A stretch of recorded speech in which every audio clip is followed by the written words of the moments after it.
Spaceflight is back in America with the ridiculously long-awaited Atlas V launch, which delivered the first Amazon Kuiper internet satellites. Space fans have been wondering when the next high-profile launch was going to be in 2025, and it's finally happened. Let's break down the details of this launch and why this launch makes it incredibly important for access to space. This is your Spacepod for May 1st, 2025.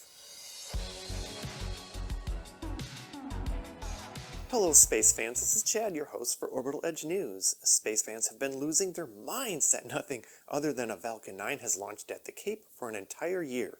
Well, with the exception of the New Glenn test flight. Our mission statement is access to space, and the Atlas V is a prime example of having multiple launchers available for a common payload category or satellite constellation. But more on access to space later. The United Launch Alliance Atlas V rocket was in its 551 configuration, which means a 5-meter fairing with 5 GEM 63XL solid boosters and a 1-engine upper stage Centaur, which features a single RL-10 vacuum engine. Liftoff occurred at 7:01 p.m. Eastern Standard Time or 23:01 Universal Coordinated Time, and the twin RD-180 engines slap the pad as it lifts off, producing a massive solid booster cloud formation. It's awesome to see solid boosters back in Florida, and the crowd size for this launch was impressive. Of course, the payload for this launch was the first Kuiper insertion satellite for Amazon's new high-speed internet to compete with SpaceX's Starlink.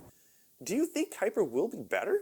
Let me know down in the comments what you think. We can now understand why assured access to space is important, because the New Glenn rocket was not ready for the full logistics to support the entire Kuiper constellation, as they have only flown one test flight.